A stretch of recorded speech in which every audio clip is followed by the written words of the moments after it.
하셨습니까? 누가복음 3장 1절로 6절 말씀을 이제 제가 받들어 읽겠습니다.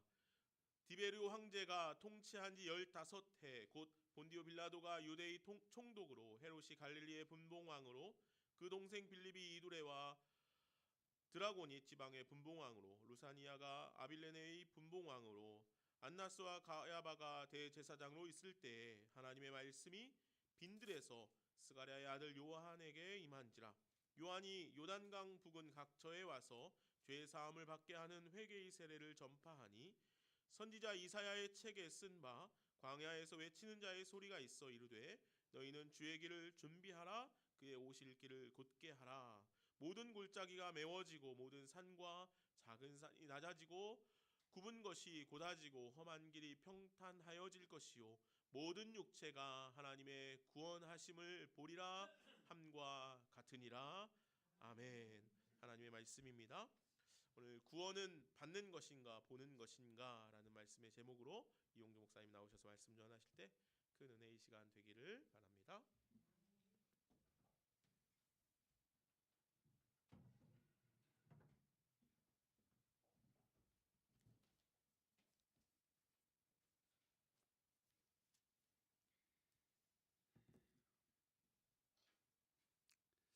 네, 구원은 받는 것인가 보는 것인가라는 제목으로 말씀을 함께 나누고 또 생각해 보도록 하겠습니다. 오늘 본문 6절에 이렇게 나와 있습니다. 모든 육체가 하나님의 구원하심을 보리라 함과 같으니라. 세 번역으로는 이렇게 되어 있습니다. 모든 사람이 하나님의 구원을 보게 될 것이다. 구원에 대한 개념을 저희는 구원받았다 혹은 구원받는다라는 개념으로 주로 이렇게 많이 받아들입니다. 하나님이 우리에게 일방적으로 주시는 것이 구원이라는 것이죠. 그런데 오늘 말씀에서 세례 요한은 구원을 보게 된다라고 말하고 있습니다. 구원을 본다라는 개념은 어찌 보면 우리가 구원을 받았다라는 개념과는 다른 의미를 말한다라고 볼 수 있을 것 같습니다. 이 지점에서 구원이라는 것에 대한 관점을 다르게 생각해보고 우리가 익히 생각하고 있었던 구원에 대해 그리고 우리의 믿음과 신앙에 대해 다시금 돌아보고 생각해 볼 수 있는 지점이라고 생각이 듭니다. 예수님께서 마가복음 1장 15절에서 이렇게 말씀하셨습니다. 마가복음 1장 15절입니다. 때가 찼다. 하나님의 나라가 가까이 왔다. 회개하여라. 복음을 믿어라. 라고 말씀하셨습니다. 하나님 나라가 가까이 왔다라고 예수님은 말씀하셨습니다. 하나님 나라, 천국은 오고 있다는 것입니다. 하나님 나라, 천국에 대한 개념 또한 우리는 흔히 죽어서 들어가는 곳, 이곳이 아닌 저 멀리 있는 장소, 지금의 사람이 물리적으로 도달할 수 없는 다른 세상을 의미하는 곳이라는 개념으로 우리는 익히 개념화되어 있습니다. 그러나 예수님은 하나님 나라 천국은 들어가는 곳이 아니라 우리에게 오고 있다라고 말하고 있다는 것입니다. 줄 서서 검사받고 통과해서 들어가는 것이 아니라 우리에게 오고 있다. 예수님의 하나님 나라에 대한 것과 오늘 본문인 세례 요한이 말한 구원을 보게 된다라는 이 지점이 같은 의미를 지니고 있다라고 적용할 수 있을 것 같습니다.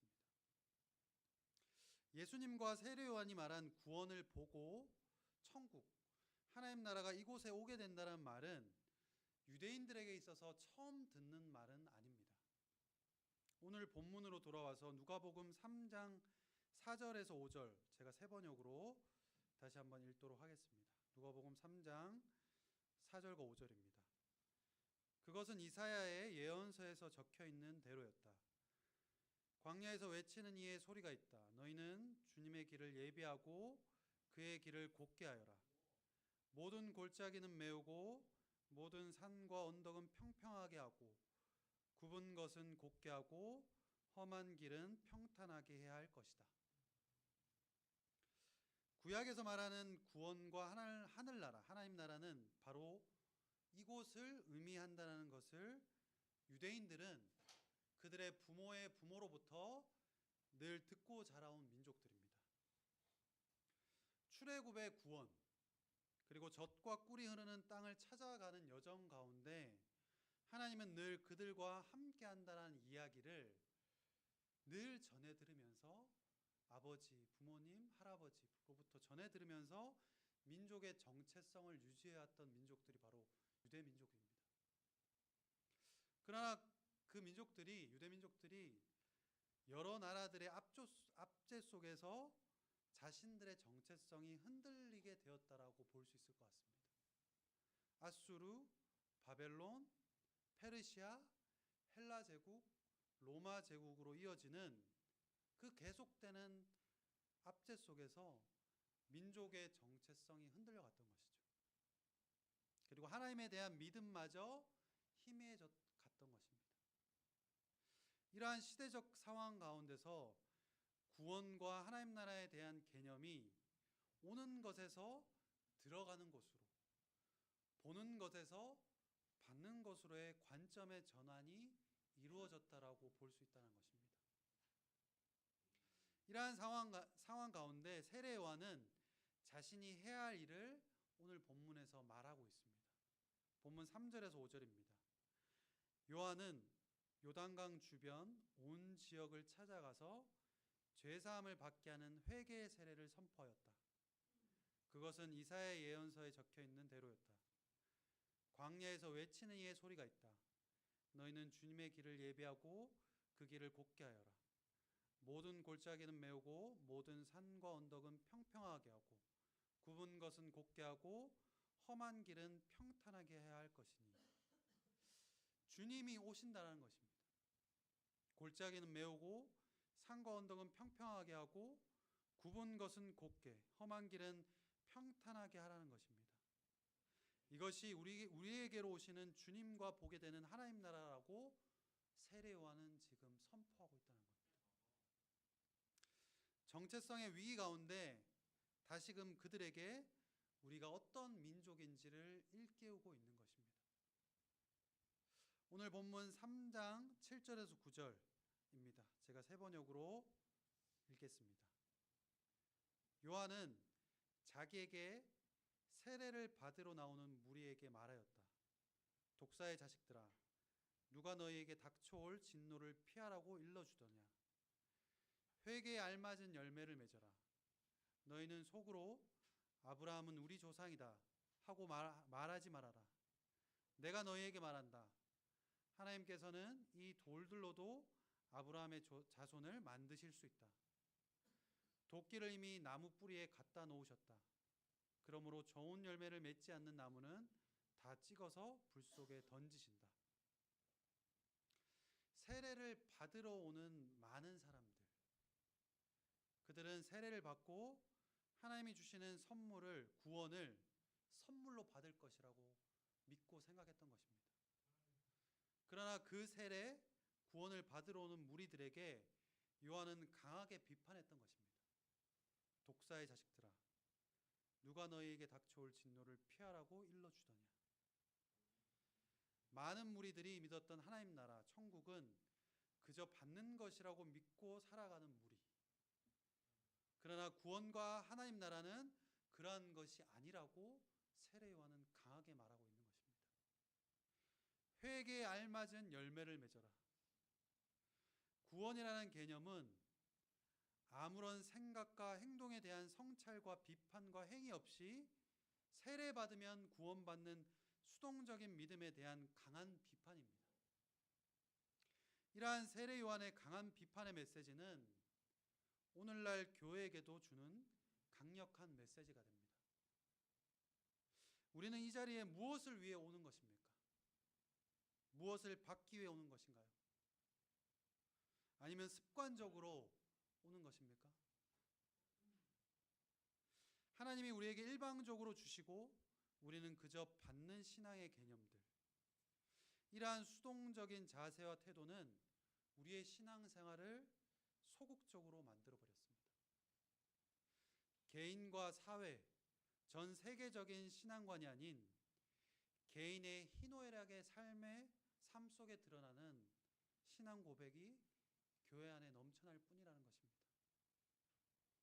그러나 하나님의 말씀은 우리의 양심을 오늘도 찌르고 있습니다. 세례요한의 말을 통해 여러 무리들은 다시금 묻게 됩니다. 오늘 본문 3장 10절에서 14절입니다. 무리가 요한에게 물었다. 그러면 우리는 무엇을 해야 합니까? 요한이 그들에게 대답하였다. 속옷을 2벌 가진 사람은 없는 사람에게 나누어 주고 먹을 것을 가진 사람도 그렇게 하여라. 세리들도 세례를 받으러 와서 그에게 물었다. 선생님, 우리는 무엇을 해야 하겠습니까? 요한은 그들에게 대답하였다. 너희에게 정해준 것보다 더 받지 말아라. 또 군인들도 그에게 물었다. 그러면 우리들은 무엇을 해야 하겠습니까? 요한이 그들에게 대답하였다. 아무에게도 협박하여 억지로 빼앗거나 거짓 고소를 하여 빼앗거나 속여서 빼앗지 말고 너희의 봉급으로 만족하게 여겨라. 세례를 받으러 나온 무리들이 수동적인 자세가 아닌 능동적인 행위로서 신앙의 자세를 전환하게 됩니다. 로마의 거대 제국 앞에 자신의 안위와 안정된 삶을 살아가기 위해서는 남들의 안위는 어쩌보면 눈 밖으로 나가는 것이 속국으로 살아가는 사람들의 삶에 잘못된 생각이 아닌 당연한 생각으로 여기면서 살았을 것입니다.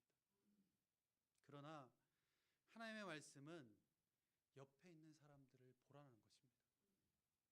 내 옆에 있는 이들이 지금 어떻게 살아가고 있는지 그들과 나누며 함께 살아가라고 말씀하고 있습니다.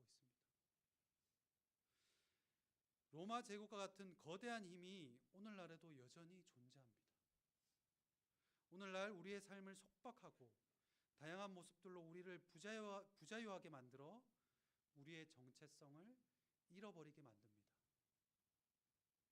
이러한 거대한 힘 앞에 우리의 믿음은 참 진리를 쫓기보다는 구원과 하나님 나라는 이곳이 아닌 저 멀리 있는 세상으로 만들어 버리게 됩니다. 값싼 은혜와 구원을 받으러 오늘도 어쩌면 우리는 이 자리에 오는 걸 수도 있다는 겁니다. 이러한 때 세례 요한의 메시지는 오늘날 이 시점, 이 교회에도 유효한 메시지입니다. 독사의 자식들아, 누가 너희에게 닥쳐올 진노를 피하라고 일러주더냐? 회개에 알맞은 열매를 맺어라.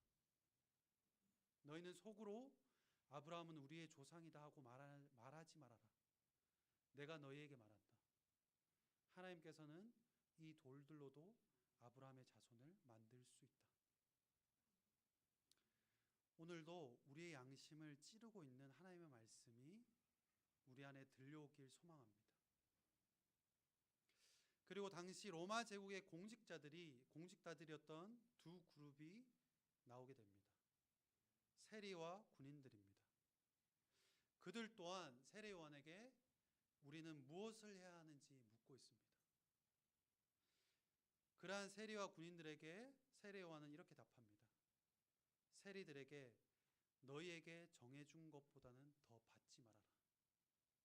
군인들에게는 아무에게도 협박하여 억지로 빼앗거나 거짓 고소를 하여 빼앗거나 속여 빼앗지 말고 너희의 봉급으로 만족하게 여겨라. 세리와 군인이라는 지위를 이용해 자신들의 기득권을 지키려는 행위, 권력을 남용하고 오용하여 다른 이들의 삶을 무너뜨리는 행동을 하지 말라는 것입니다. 불의의 권력에 대해 저항하고 목소리 내는 것은 교회의 책임이고 교회의 역할입니다. 저희가 이따가 결단의 찬양으로 부르게 된 선한 능력이라는 곡은 독일의 목회자인 보네퍼 목회자가 쓴 곡입니다. 그는 미국에서 신학교 교수이자 목회자로 생활하고 있었습니다. 그러나 자신의 조국이 히틀러의 독재로 인해 많은 사람들이 고통당하고 희생당하는 소식을 받고 자신의 나라로 돌아가 반정부 활동에 가담하게 됩니다. 그러한 반정부 활동에 가담하게 되다가 나치 당국에 체포되어 2년간 수용소에 수감하게 됩니다. 그리고 1944년 히틀러 암살 계획에 가담한 사실이 확인되어 독일의 항복선언에 약 한 달 남겨놓은 시점에서 교수형을 당하는 인물로 널리 알려져 있습니다. 그가 태겔 수용소에 있을 때 동료 수감자가 물은 질문에 답한 일화가 있습니다. 그 일화를 제가 잠깐 소개해 드리도록 하겠습니다. 동료 수감자는 보네퍼에게 기독교인인 당신이 어떻게 종교 분리의 원칙을 무시하고 국가의 미움을 받으면서까지 그렇게 정치적인 일에 관여하게 되었나? 라고 물었다. 이에 보네퍼는 미친 자가 운전대를 잡고 운전하는 것을 볼 때 목회자가 해야 할 일은 그 자동차에 치여 죽은 이들의 장례를 주관하는 것보다 먼저 그 미친 자를 운전대로부터 끌어내는 일이다 라고 답했다. 오늘날 교회가 세상에서 아무런 역할을 하지 못하고 있는 것은 우리 안에 상투적이고 무비판적인 종교의 언어와 말들이 우리 신앙생활에 무의식적으로 뿌리 깊게 자리 잡고 있기 때문이라고 저는 생각합니다. 한강 작가가 지난주에 노벨 문학상을 수상하면서 언어와 문학이 가진 힘을 수상소감으로 전했습니다. 그 언어와 문학이 가진 힘 자리에 믿음과 신앙이라는 단어를 그 자리에 넣어보면은 이렇게 읽을 수 있습니다. 가장 어두운 밤, 믿음과 신앙은 우리가 누구인지 묻고 함께 살아가는 다른 사람들과 생명의 관점에서 세상을 바라보도록 끈질기게 요구합니다. 믿음과 신앙은 우리 서로를 연결시켜 줍니다. 그리고 믿음과 신앙 속에는 온기가 있기에 믿음과 신앙은 필연적으로 생명을 파괴하는 모든 행위의 반대편에 서 있습니다. 저희는 오늘 대림절 마지막 주일을 보내고 있습니다. 주님의 오심을 기다리고 이제 며칠 뒤면 주님의 오심을 보게 될 것입니다. 이러한 절기에 많은 무리들이 세례 요한에게 와서 물었던 것처럼 그러면 우리는 무엇을 해야 합니까? 이 물음 앞에 우리가 서야 할 것입니다. 이 물음에 우리가 회피하지 않고 우리가 할 수 있는 작은 것부터 해나갈 때 오늘 말씀 6절에서 말하고 있듯이 모든 사람이 하나님의 구원을 보게 될 것입니다. 함께 기도하겠습니다.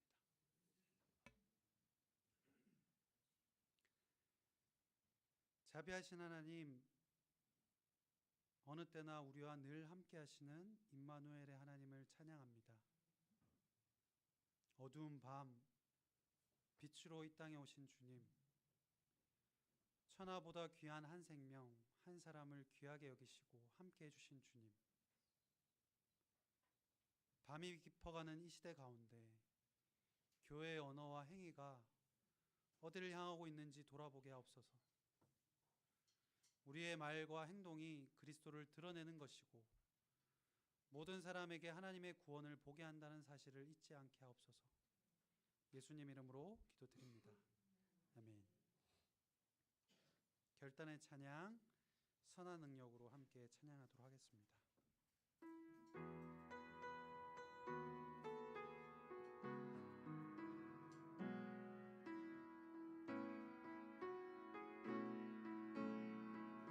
그 선하님의 고요히 감싸요. 그 선하님의 고요히 감싸요. 그 놀라운 평화를 누리며 나 그대들과 함께 걸어가네.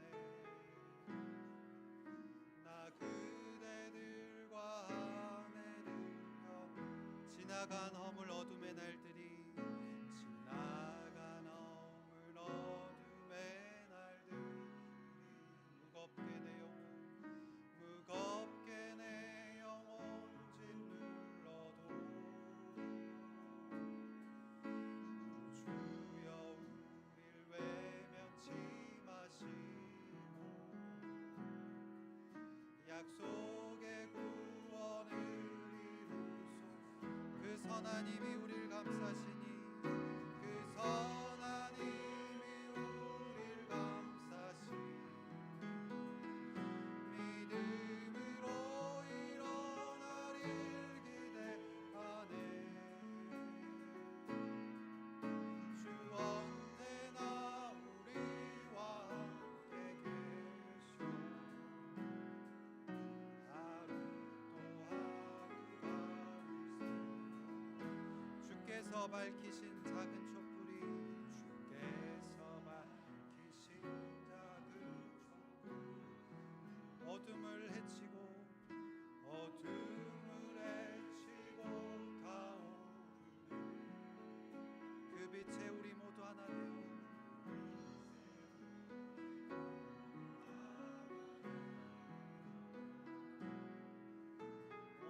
오늘의 비추게 하소서. 그 선하님이 우릴 감싸시니 그 선하님이 우릴 감싸시니 믿음으로 일어나릴 기대하네. 주 언제나 우리와 함께 계셔. 하루 또 하루가 있어. 이 고요함이 깊이 번져갈 때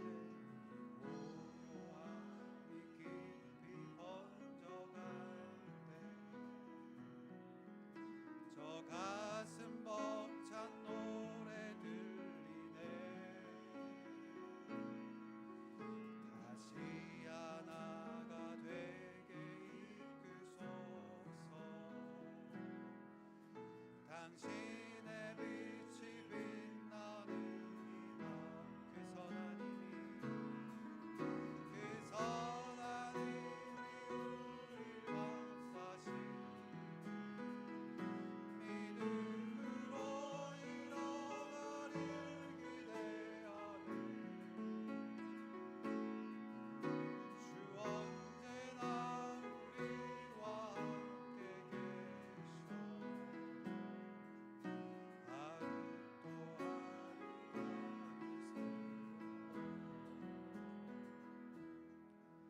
그 선하님이 우릴 감싸시니 믿음으로 일어나릴 기대하네. 주 언제나 우리와 함께 계셔. 하루 또 하루가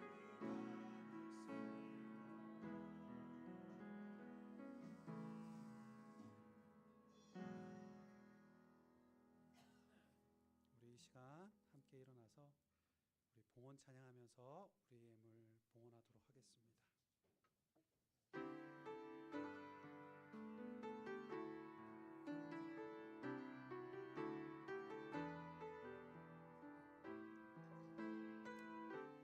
겸손히 내 마음 드립니다.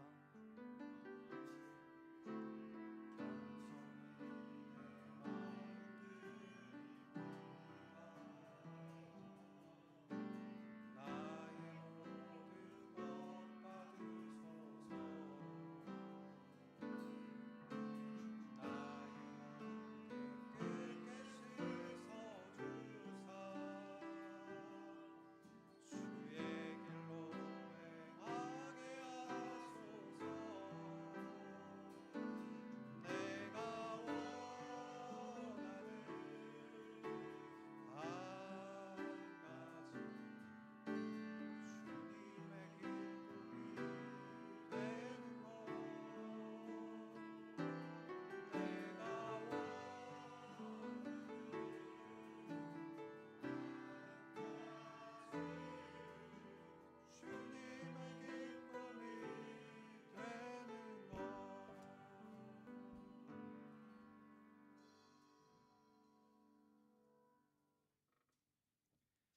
우리가 수고하고 땀 흘려 얻은 이 물질을 허락하신 하나님 감사합니다.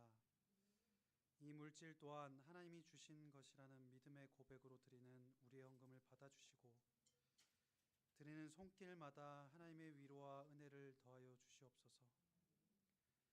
우리가 드린 이 헌금이 하나님의 나라와 의를 위해 귀하게 사용되게 하옵소서. 예수님 이름으로 기도합니다. 아멘. 우리 주 예수 그리스도의 은혜와 하나님 아버지의 완전하신 사랑과 성령 하나님의 역사하심이 우리에게 오시는 주님과 함께 하나님 나라와 구원을 이루기 위해 작은 실천을 해나가는 우리 한 사람 한 사람의 삶 가운데 좋은 씨앗 교회 공동체 가운데 이제로부터 영원토록 함께 하시기를 간절히 축원하옵나이다.